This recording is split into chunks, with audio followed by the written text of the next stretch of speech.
You are listening to Smart Women's Dating Podcast, episode number 28. Welcome to Smart Women's Dating Podcast. I am your host, certified life coach Lærke Nielsen, and I help smart, independent women attract the love they deeply desire without having to chase or settle. This podcast will give you the mindset tools and insights you need to finally crack the code to your love life. Are you ready? Then let's go.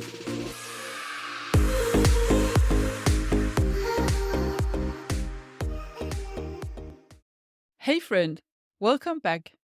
Today I'm going to give you the most powerful self-coaching tool to create awareness and set you up for getting the results you want in life. This is a tool I learned where I'm certified at the Life Coach School, and it was created by Brooke Castillo. The core of this model is originating from cognitive behavioral psychology, and in my opinion, this is the best and most simple tool that exists in the whole coaching industry. Once you learn how to use this, you will be able to understand why you feel the way you do and see how all the results you have in life are created by your thoughts, and that you have a choice. You don't have to feel discouraged or hopeless in dating, for instance, and you can, by working on your thoughts, completely change your life and the results that you create. And the beauty of it is that it's actually very, very simple.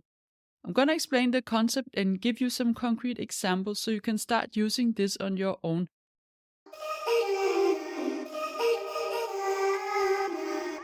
But before we dive into the content of today, I want to announce the 3 winners of the review competitions. As I have promised last week, I'm in my generous mood and I'm offering free coaching sessions to 3 women today. And I've chosen women from 3 different countries. So the first one says, "Excellent podcast. I'm really enjoying this podcast and it feels very relevant to me as a professional who's trying to date again after divorce.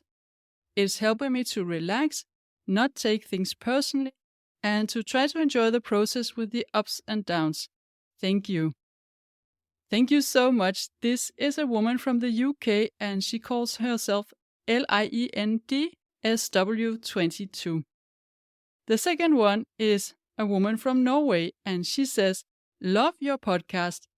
I have listened to all the episodes. Feel like you know my story and that you are talking to me." And she calls herself Pilates Smita. I'm sure this is not correctly pronounced, but I think you know who you are. Thank you so much for that. And then the third one is a woman from the US, and she writes, "Fantastic content. Lærke has so much valuable information to share and is presented so clearly. I'm back to dating as an independent, strong woman, which is confusing and challenging. I'm finding everything she says is relevant and so true. Check it out if you want to dive deep into what's causing dating confusion for you." Thank you so much, and this is a woman who calls herself Sugar Stacks. So, thank you everyone for these wonderful reviews, and also a big thank to everyone who has reviewed and rated the podcast and that I didn't mention today. I really appreciate this. This is what encourages me to continue doing the work. So, in order to get your free coaching session, you want to send me a message on Instagram at Lærke the Love Coach, or send me an email with a screenshot of your review in Apple Podcast, and I'll put the email address in the show notes.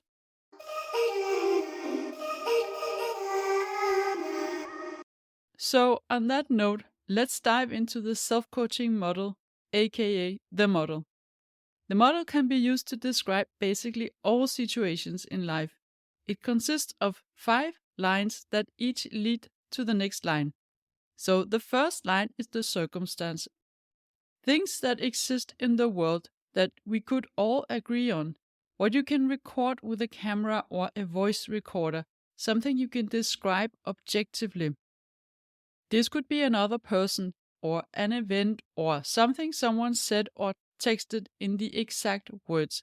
It has to be completely neutral, so you want to think of this like a really dry technical report describing something completely without any positive or negative value. Then we all have thoughts about the circumstance, and that's where it becomes very subjective and individual. And our thoughts are often loaded with either positive or negative value. We decide what we think about the circumstance. It's how we perceive our reality, our interpretation of the world. A thought is always running through your brain, and it's something that can be described with a sentence. So that is the second line of the model. Then our thoughts create our feelings, and a feeling is basically your body's reaction to the thought in your mind. Feelings are felt in the body, and they are not a sentence. They are only one word that could be sad, happy, disappointed, excited, curious, and so on. And what is important to understand here is that not only do thoughts create feelings, nothing else creates feelings. The circumstances do not create your feelings. It's always your perception of the circumstances that create the feelings. This is for most people challenging to wrap our brain around in the beginning because we think that it's other people that make us feel the way we do. The man you are dating, or your manager, or your neighbor, and so on. But it's always your perception of them. It's not the people themselves. It's always the thought that comes first and generates a feeling, except when we talk about the fight or flight response, where the prefrontal cortex is bypassed, so the feeling comes first and then the thought, but it's something like 0.3 seconds after, so it's very quickly. And in some cases related to trauma, you also have a feeling that is prompted automatically, but otherwise it's always coming from a thought. And often it feels like we just have the feeling and the thought is not really clear to us. But that's just because we have so many automatic thoughts all the time and we're not conscious about all of them. But every time you feel something, you can look for the thought and find out why you had that feeling. So, depending on which source you choose to rely on, the human brain processes between 50 and 70,000 thoughts per day, and 95% of them are repetitive. Our brain is constantly recycling thoughts, and we are not conscious about all of them. So you can understand that sometimes it's not clear why we feel a certain way. You can imagine your unconscious thoughts like the basement of a house where you need to switch on the light and go actively look for the thought that created the feeling. And just for the record, when we talk about feelings in the model, we don't distinguish between feelings and emotions. For this purpose, it makes a lot of sense to include everything as feelings. So that was the third line of the model. Now, your feelings are what drives your actions and sometimes inaction. If you feel motivated or committed, you might take a lot of action, whereas if you feel doubt or confusion, you might not do much actively, but you can still have a lot of mental actions, such as overthinking and ruminating, for instance. And the sum of your actions and inactions, that's what create your results in life. And we always can see the thought showing up in one or the other way in our results. So, to sum it up, the model has 5 lines, and they are circumstances, thoughts, feelings, actions or inactions, and results. And each line leads to the one below, and you have to go through the steps to find the result. You never have just a thought that leads straight to an action, for instance, but you might have a feeling that you barely notice and that motivates the action. So I'm going to give you an example here to make it more concrete. If we look at a dating app as a circumstance, a dating app is a neutral circumstance. It's a platform that permits people to connect online and share photos and texts about who they are and what they're looking for. It is neither good nor bad, it's just a tool. Then we all have different thoughts about it. We can think that there are no good men on the dating apps, or that the kind of man I'm looking for is not on the apps, or dating apps sucks, that there are only losers on the apps, and I'm probably not gonna meet anyone interesting there. So let's imagine you have a thought like, there are no good men on the dating apps. Then how do you feel? You probably feel discouraged or resistant or unmotivated, maybe even hopeless or pessimistic. So if we say that you feel discouraged, then we now have a model where your thought is, there are no good men in the dating apps, and your feeling is discouraged. Then how do you think you will show up? What are the actions you would take, and in what kind of energy? So you might still open the app and swipe through profiles if this is something you have decided to do.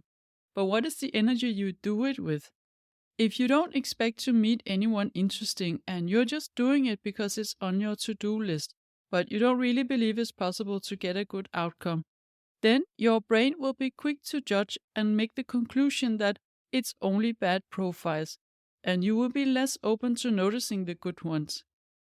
And even if you find a few profiles you would classify as good, you might still think that this is too few, that if there is only 1 in 25 you like, it's not enough, and it proves that there are no good men on the dating apps. It's almost like you constantly find evidence that it's not working.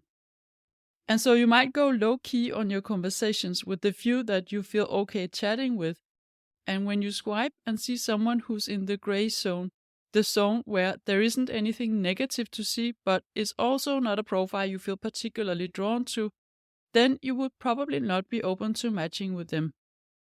Now, what is the result you create in the end then? You confirm to yourself that it's difficult to find a good man in the dating app. So that could be one model you have, and then once you become aware, you might want to ask yourself, is that serving me to think that there are no good men in the dating apps? Am I getting the result I want? Do I feel good when I open the dating app? Probably not, and then you get to decide if you want to keep the thought or not. It's not a question of proving it right or wrong, but deciding whether it serves you.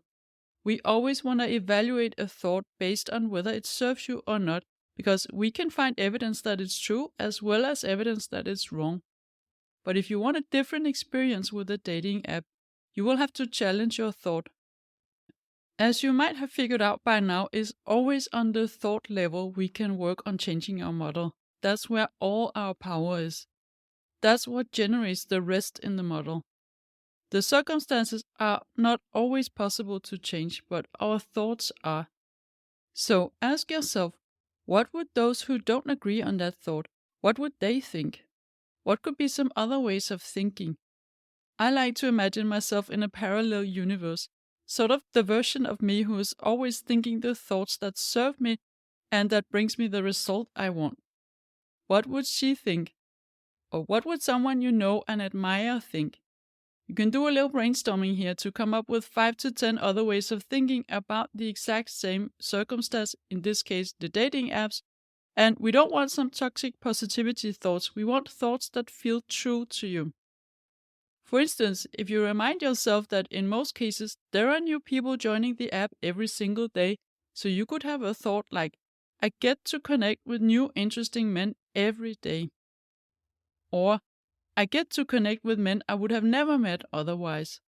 Or, I don't need to be excited about everyone in the app, a few is already enough. Or just, I'm open to being surprised. Write down a number of new thoughts and try not to be too critical, just write them out and then you can sort of try them on like a piece of clothes and see how they feel. Do they feel true to you? Do they create a feeling you like?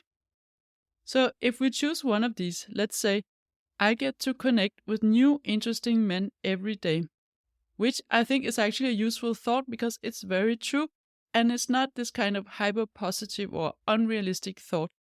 So then try to imagine how would that make you feel. This is a more open feeling. It could be curiosity, for instance. And if you feel curious when you open the app, you are not going to judge so quickly when you look at the profiles. Curiosity is such a good energy to approach a dating app with. We cannot judge at the same time as we are curious. Basically, curiosity is the opposite of judgment, and you open yourself up to possibility by practicing curiosity. Then, from the thought, I get to connect with new interesting men every day and feeling curious, then how would you approach the dating app? You have a more open energy and you probably would be open to connect with some of the guys that are in the gray zone. You wouldn't make any conclusions about them too early and you would feel more motivated to open the app and swipe through profiles. And you feel better yourself. Curiosity is for most people a better feeling than discouragement. and you end up matching with more guys, and most likely you notice some that you would have swiped no to before. So the result you create is that you enjoy the process more and you create more possibility for yourself. You don't miss out on as many potential matches as you could have if you showed up expecting no one to be interesting and swiping really fast through them. Now, in this example, we changed the model by starting at the thought and trying to come up with a new thought. But you could also decide to start changing your model by looking at the feeling and ask yourself, how do I want to feel when I'm on the dating app? And then from there, find out what you need to think to feel that. You always want to choose thoughts that feel true and that are serving you. So, as I mentioned earlier, all your power lies in the thoughts, and most of us go around thinking that our thoughts are true, but the vast majority of thoughts we are thinking are not objective facts. They are our own perception of the world, interpretation of the facts, and there could be a million other ways of thinking. And once you realize that, you get a lot of freedom. It might feel annoying in the beginning when someone tells you that your thought isn't the truth and you create all the results you have in life. But when you start thinking about it, it's actually very empowering because it opens up so many possibilities for you to shift your thinking, feel differently, act differently, and therefore create different results in your life. It gives you all the power in your hands, and you do not have to feel like a victim of circumstances. Your brain can easily come up with a number of new thoughts that serve you better and are just as true as the old ones, or maybe even more. And just knowing that your brain is this amazing creative power tool, and everything in your life begins with a thought that you choose, I think is the best news ever, and that is the key to creating exactly the life you want, including the love life you want. So here you go, from me to you. So this is what I wanted to share today, and I will of course be back next week with a new episode of Smart Women's Dating Podcast. And in the meantime, get intentional with your thoughts and see how that changes things in your life. Thank you for listening and have a wonderful week. If you like what you're hearing on this podcast and you want to get support from a coach on your love journey, I invite you to book a free consult call with me. You will find the link in the show notes.